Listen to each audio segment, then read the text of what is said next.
Hi, I'm Selene Rodriguez, Campaign Director for Defeating Islamist Radicalization. And today I am joined by two of my colleagues, Kate Bierly and Sam Westrop, where we'll be discussing Islamist influence in Texas education in both K through 12 and higher education. Kate, Sam, thank you for joining me today. Thank you. Thanks for having us. So let's just set the stage first before we get into this, because we know that the Islamist influence exists in Texas education. What I want you guys to tell me is to what extent and exactly who is it. So Sam, I'll start with you. Give us a little bit of your background and then tell us, why is Texas ground zero, like you have said to me recently? Sure. Well, thank you for having me on. I worked on this subject in Britain for many years. Working with government, working with non-profit organizations, working with the Muslim community, working with anyone concerned about the spread of extremism, radicalization, and terror in the UK. And one constant factor when it comes to radicalization and what we call the conveyor belt of radicalization, the move from non-violent to violent ideas, was that, especially within Islamist circles, educational institutions were deemed key by the radicalizer. The radicalizing force needed the school to get to the child early. It needed influence in the college, in the university, to perpetuate the radicalization as a young adult. And then it used additional educational initiatives post-college, from non-profit infrastructures to teacher training programs to curricula design to instill that same set of extremist ideas in the next generation of Muslim youth. So from the very beginning, education has been key to the radicalizing Islamist ideal. And this isn't a Western phenomenon. This happened in Egypt in the early 20th century. Groups like the Muslim Brotherhood there sought immediate control of local schools, the village school, but also the bigger educational institutions. And to this day in the Middle East, Islamists have invested huge amounts in educational institutions across the region. In Qatar, there is something called Education City in Doha, which is run by the Qatar Foundation, a very important Islamist force that has been active in Texas, as I believe Kate will, I'm sure, mention at some point soon. Across the world, Islamists use education to manipulate and exploit and radicalize every generation of Muslim child, Muslim student, and Muslim adult. So you said Texas is ground zero for all of this. We're the state with the largest Islamist influence. Why is that? It's a really interesting question. There is a significant number of Islamist networks operating across the United States, but in Texas they are particularly concentrated. And the ratio of Islamists to non-Islamist control of mosques is very different here. Islamists have a much greater percentage of the mosques under their thumb. They're very wealthy. They move a lot of money through the non-profit and increasingly a for-profit infrastructure in the state. Texas was an ideal recruiting ground for Islamists, an ideal breeding ground for Islamists, partly because of the spirit of liberty that pervades the states. You know, free states are easily exploited, as Western nation states well know.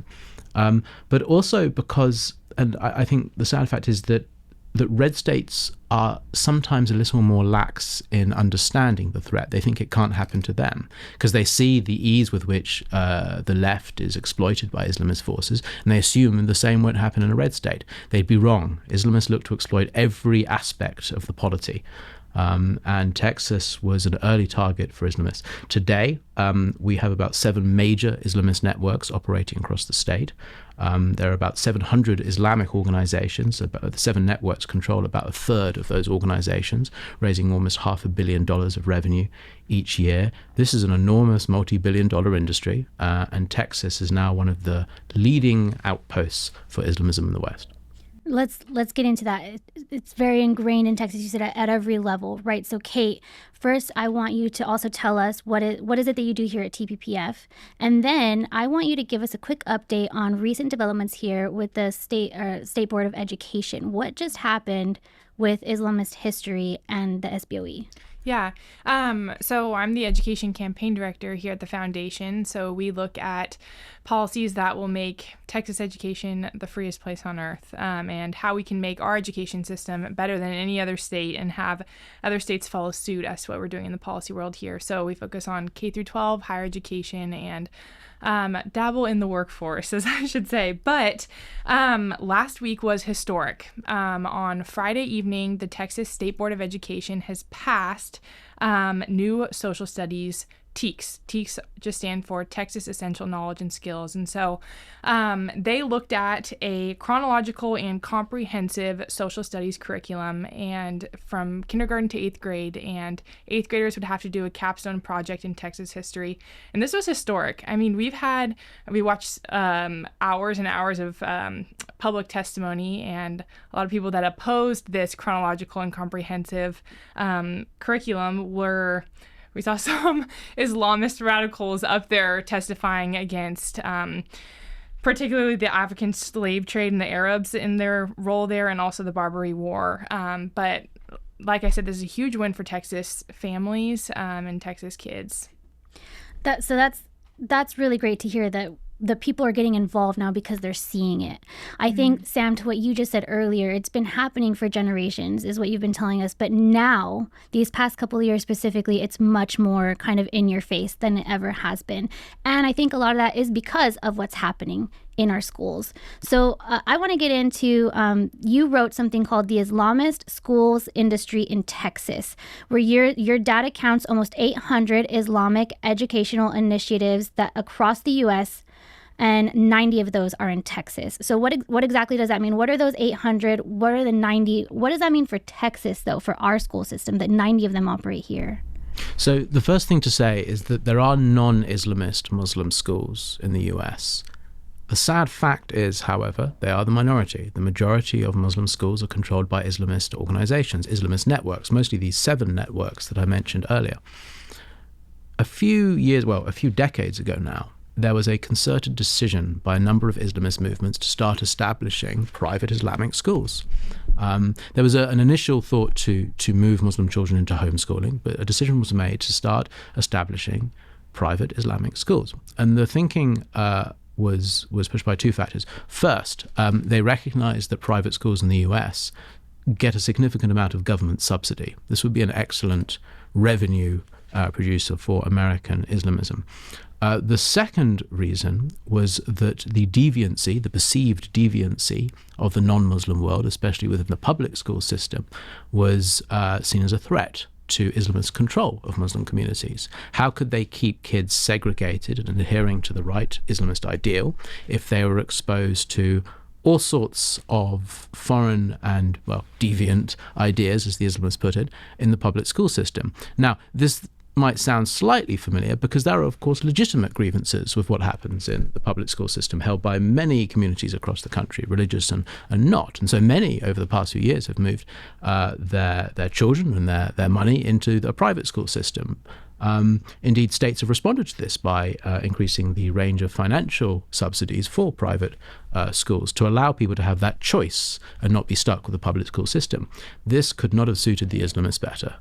And the number of schools over the past few years controlled by Islamist movements has skyrocketed, has just exploded, partly because states, and especially conservative-run states, are so eager to give parents greater choice when it comes to educating their child. So we're in a difficult situation because on the one hand, it's very easy to sympathize with both parents and elected officials wanting to improve access and the range of education available to parents. But on the other hand, we need to come up with a way to allow parents of young children to send children to an alternative to public school, but not at the expense of Western society, by having Islamists exploit the situation, take government money to advance radical ideas. Now, Islamist schools in this country teach radical ideas. They teach hatred of non-Muslims. They teach hatred of the West. And they combine that, yes, they may also teach the math standards and the English standards at the same time, but they're combining that with a deeply regressive, extremely dangerous set of ideologies. I think if you really want to point to a beginning for this effort to push Islamism into a private school setting, you should look to a group called the Muslim American Society. And this is a national organization established quite literally by members of the Egyptian Muslim Brotherhood in the 90s. They flew over to help establish it in the 90s. And the idea was from very early on that the Muslim American Society wouldn't just provide a grassroots community organization for American Muslims, it would set up schools. And other networks looked to the Muslim American Society. They liked what the Muslim Brotherhood were doing, and these other Islamist networks sought to do the same. So now, yes, you mentioned 800, we have about 90 in Texas. This doesn't include all the smaller part-time private Islamic schools operating at the weekend or after school that supplement the curricula, and most of those are unincorporated, so we can't even count them through the non-profit system. So actually, I'm afraid to say we don't know how many Islamist-run schools are operating in Texas. It could be many hundreds, but there are at least 90 that we know of that are operating either half-time or full-time schedules for kids. And we know that many of these institutions, the majority of these institutions, are linked to radical mosques that are teaching kids radical ideas. Well, you just said something interesting. Kate, I want to have you say one more thing on curriculum, and then we'll move over to higher ed. But on the K through 12 part, you said that the Islamist schools are teaching kids hatreds towards the West and our values and our culture. Americans who aren't even practicing Islam are also teaching kids the same thing. So what is the extent to which this hostile influence is coming into our K through 12 curriculum, but how is that happening? How are these ideas seeping into what our kids are learning when they should be learning multiplication tables and American history, but instead they're being taught this country is awful? Yeah. I mean, the unsatisfying and deeply troubling answer is we have no idea the extent that this influence is going on in K through 12. There's no current law that requires these school districts to report anything on foreign influence or where the curriculum is coming from. So truthfully, we don't know the extent of it. However, we do know bits and pieces of information that we're able to gather through different news stories or different public information requests, seeing curriculum from foreign linked nations or affiliated organizations who have terrorist ties, and looking at that curriculum and seeing that they have maps of the Arab world with Israel not existed on it. So I think just it's a complicated situation. We don't know the extent of it. What about teacher training? Where does that come into play here? Yeah, that is also another thing. I mean, Qatar Foundation International, they're funding a lot of the curriculum that's going on in K through 12 schools, and then also, like you mentioned, teacher training as well. So they're using this curriculum that's infused with all sorts of anti-Western values and teaching teachers how to teach that as soon as they step foot in the classroom. Goodness. Okay, so we can go on K through 12 curriculum for a long time, but I also want to give time for higher education. Sam, I'm interested. I was seeing something online from the National Students for Justice in Palestine, who recently released a very difficult to read and comprehend report called The University and the Reproduction of Capitalist Imperialist Society. And they have these 7 pillars that they start out with, and it's like you throw every trigger word into ChatGPT and that's your research paper. That's kind of what it seems. But I want to read the first few. And then, so 1, we will confront Zionism materially on our campuses. 2, we will confront Zionism ideologically on our campuses. And 3, we will counter anti-Palestinian racism and Islamophobia on campus. And then they say we will politicize Palestine, Arab and Muslim students, and develop their consciousness and the willingness to act. And then it goes into how they're going to do that. I don't really want to give them too much credit here, but what is happening on our universities, and how is this? How are these ideas coming into play that seem to seep into everything else that is radicalizing our students? So the interesting thing about the group behind this, Students for Justice in Palestine, is that they were actually founded by Islamists. They were founded by officials involved with a group called American Muslims for Palestine, which itself is a successor organization to a group called the Islamic Association of Palestine, a prominent Hamas organization in the 1990s that shut down after it was sued as a seeming representative of Hamas in the United States. The interesting thing about trying to run a student organization, however, is students rotate quite fast through the college system. So you can set up a branch of your organization, and the people you appoint to initially run it are gone a few years later. The Islamists lost control of Students for Justice in Palestine and its enormous network around the country. The far left took it over pretty quickly. Now, the Islamists weren't too upset about this because they'd been working with the far left, especially on campuses, to encourage opposition to Israel, hatred for the Western education system, and the usual Western ideal that the far left loves to hate. So there's already some degree of partnership.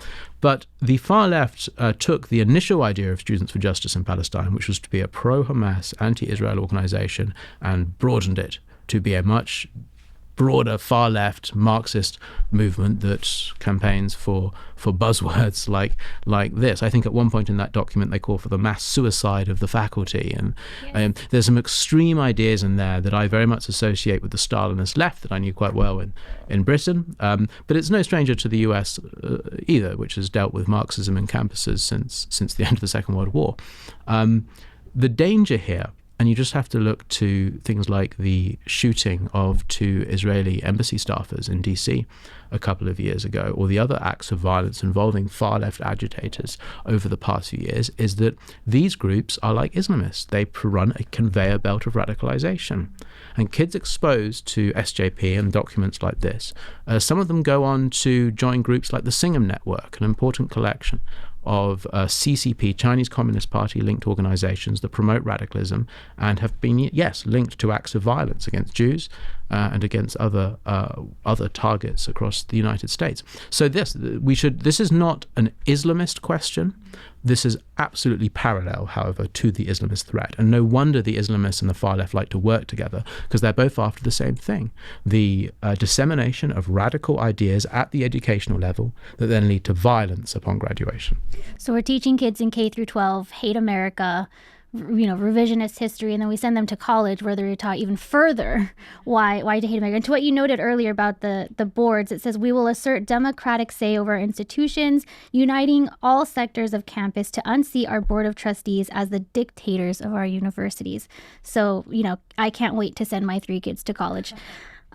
Kate, so I'm going to bring it out. We're going to zoom out a little bit. Let's talk about the hostile influence from abroad into our universities. You wrote a piece called Inside Texas University's Ties to Iran's Nuclear Research Network. And there were some really interesting tidbits about some people that we have here in Houston and Rice University, in UT, and the ties that they have to the Iranian regime, and that they're just publishing their work kind of together. What's going on there? How is this? How does this collaboration come about? And what are you noticing is happening in this area? Yeah, I think there's a lot of overlap in Iranian researchers and universities, as well as Texas researchers. Like you mentioned, at Rice University, the former VP of Iran, his daughter is a researcher at Rice University working on national things that may be sensitive to our national security that overlap with nuclear proliferation. We're also seeing at Imam Hossein University in Tehran, which I must mention is directly affiliated with the IRGC. That university... Hold on, pause. Just for some of our viewers, IRGC? Islamic Revolutionary Guard Corps, which the U.S. designated as a terrorist organization. That university co-published nuclear research with Texas researchers starting back in 2018 and 2019.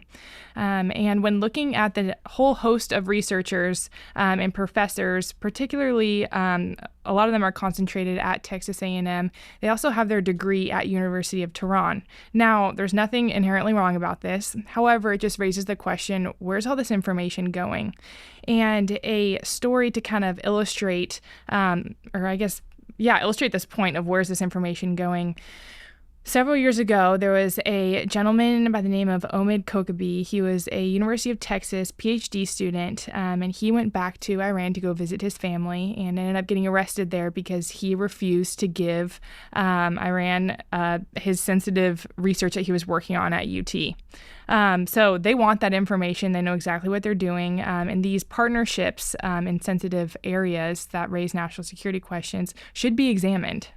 So those were just ones that I found on the surface. I'm sure there are more, but I think it's good that we're asking these questions. Where's this information going? Good that we're asking the questions, but also good that you're looking and reporting back on what you're finding, because you don't see that a lot. Now, I'm going to bring it back in, and then we're going to go over to solutions. Sam, talk to us about Texas American Muslim University at Dallas, otherwise known as TexAM. What is that and what's happening there?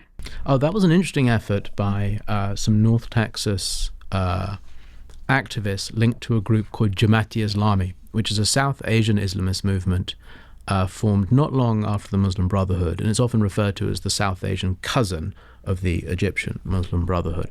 And these activists in North Texas set up, well, they called it a university. They said they were going to be handing out degrees to students around the world. This wouldn't be the first time in Texas that an Islamist movement has promised to provide a university education to students. Now, it's much like the private schools that we discussed. Islamists want to control the entire curricula, not just the Islamic studies. So to do that, they seek to control the entire institution. So rather than influence the Islamic studies at a existing university, they set up the whole university and run the university themselves. And so we now have 3 examples in Texas of Islamists running so-called university institutions, none of which are truly accredited to do that. TexAM, the Texas American Muslim University, was the most recent example of this. Luckily, it caught the attention of political leadership.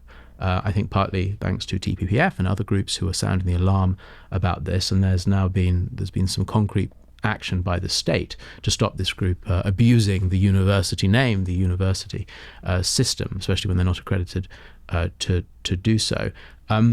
There will be more. And the more these schools are set up, and the more students the more that the Islamists run K-12 schools, and the more students that graduate through these schools, the Islamists are going to want an answer to college as well. So now, what other states teach us is that eventually the Islamists succeed, and they will set up institutions that get accreditation and do operate as higher education institutions. This is already happening in Texas to some extent in the non-secular sphere. There are now quite a few seminaries or madrasas across the state run by Islamists that do provide non-accredited theological degrees. In other words, they're training imams. And they're not just training ordinary imams, they're training radical imams, because these seminaries are run by Islamists. Up in North Texas, the Deobandis have a group called the Kalam Institute. The head of the Kalam Institute, the founder, refers to Western society as filth. He justifies taking sex slaves. He justifies the killing of apostates and adulterers. Is this the man we want teaching young, recent school graduates who are pursuing their first degree? Down in Houston, the Muslim American Society, a Muslim Brotherhood proxy in the US, runs a seminary called the Guidance Academy, also teaching, or misteaching, perhaps we should say, the next generation of Muslim activists, youth leaders, and imams. So across the country and across Texas, more and more of these radical educational institutions are being set up. I'm also particularly worried by the growing interest of foreign states in the educational sphere. This is something that Kate has worked on very closely, but I'm particularly looking now to foreign states such as Turkey. The Turkish regime has an enormous interest in establishing educational institutions, and my fear over the next few years is that we'll see more institutions directly controlled by foreign states: Iran, Turkey, Qatar, Pakistan, here in Texas. And we're already seeing the beginning signs of that now. So we're seeing beginning signs. You're saying, in your expertise and experience, it's going to continue to happen. Like you said, Governor Abbott noticed, he shut it down. But how long was it even operational before we took notice and shut it down? It was operating for quite a few months, but whether they were actually teaching students is another question. They were running classes or trying to run events at least. It was an amateur operation. The problem is some of now the most prominent madrasas, seminaries in this country started as very similar amateur operations. So let's not be fooled by the fact that they don't know what they're doing. Let's not assume that means they're guileless or that they don't pose a threat. They do. They absolutely do. And so I'm glad the state took action. But we're going to need greater statutory responses if we want to stop this trend from continuing. So let's get into those statutory responses. And I don't know if we've looked into this or not yet. I know we have some specific higher ed agenda items. What can be done to spot things like TexAM quicker and to shut it down more quickly? Because from what you're saying, it sounds like they can come up without any oversight, without anybody recognizing it. It can be months or even years before we notice that it's happening. Is there something that we've proposed that can kind of capture that earlier next time? Well, one thing we do know is that no one else is keeping tabs on this. The media doesn't. There are no other watchdogs out there keeping track of it. So it really falls to organizations like the Texas Public Policy Foundation to sound the alarm. At the same time, you'd want legislators and the state to also be on the lookout, given the radicalization problems in Texas. And we've had, multiple arrests over the past few years for Salafi jihadists, and one in Fort Worth just a year ago. And there have been other acts. You'll remember the New Orleans attacker from Houston just a couple of years beforehand.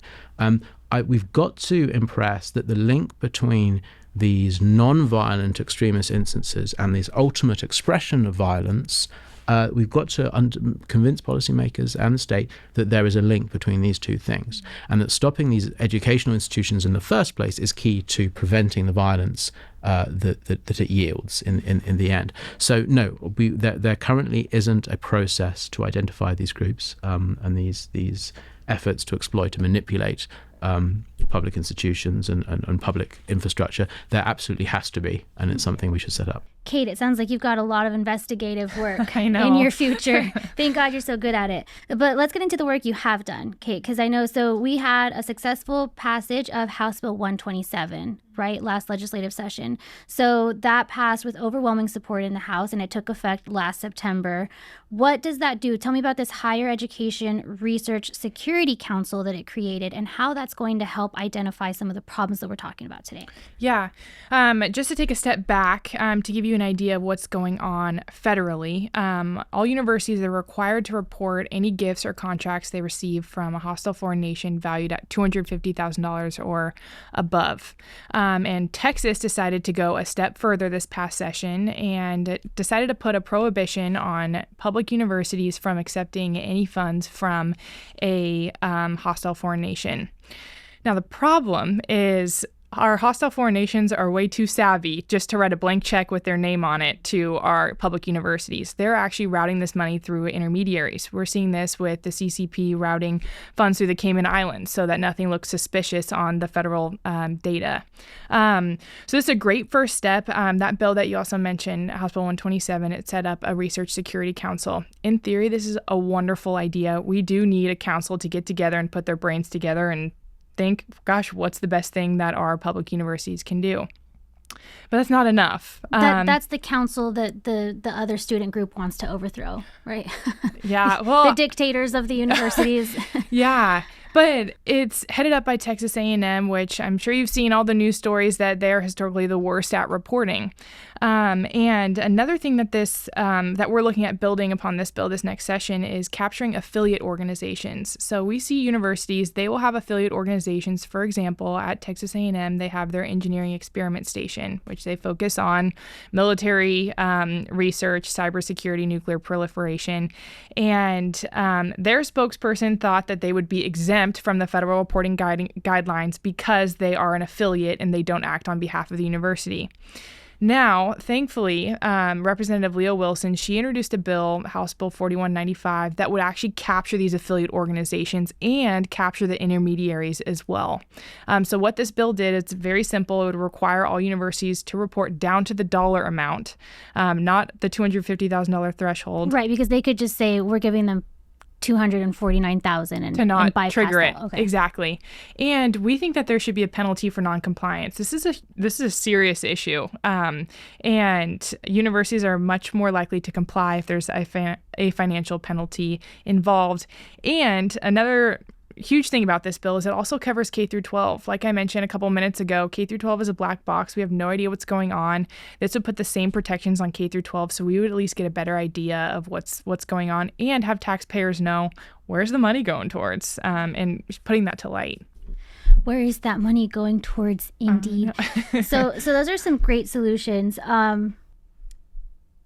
There was other things in the curriculum that we were talking about. Are we missing one of those recommendations?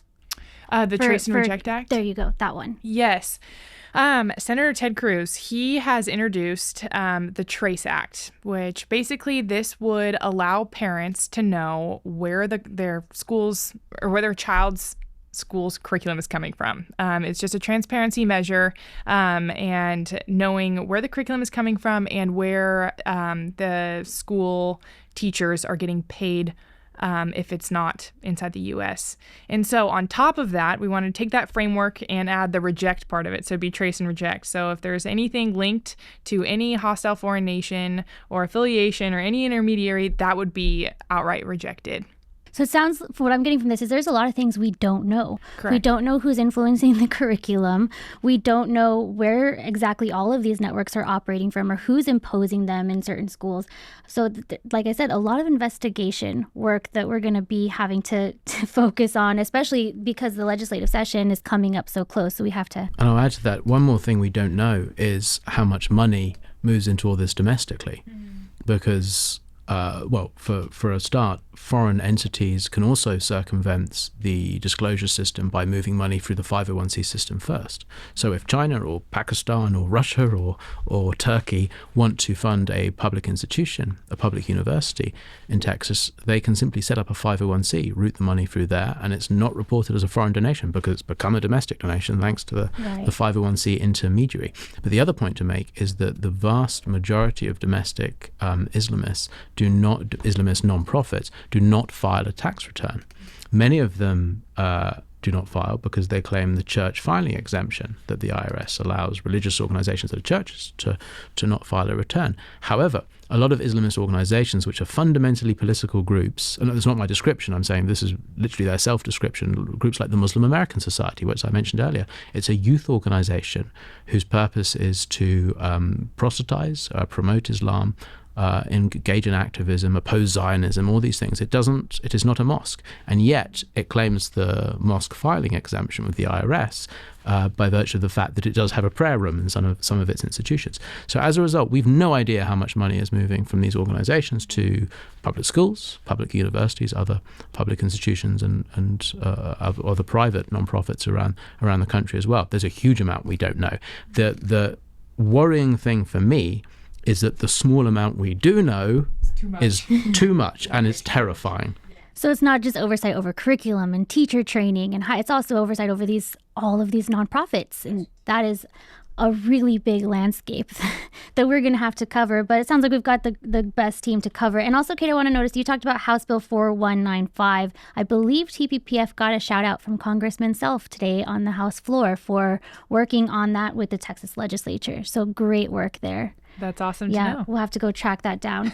But I really do like, we'll close here with this. I really do like what you said about our enemies are smart, right? Our enemy knows our laws, our codes, our procedures oftentimes better than Americans do. And they know that. And so everything we do, they're gonna think 5 steps ahead because they don't have to deal with the processes that we do. And they're already gonna have a plan in place to defeat that too. And I just say that to say, we can't let our guard down. We know better now than we did a year, even 2 years ago, what the problem is. And so I'm really excited to see the policy agenda that TPPF has brought on, the great team we've assembled. Sam, for you joining us on this really important effort ahead of the 90th legislature. So I want to thank both of you for being with me today. And I really look forward to bringing these policy ideas up to the 90th ledge. Thank you. And thank you to our viewers for joining us on talking about Islamist influence in higher ed and K through 12. We look forward to seeing you again.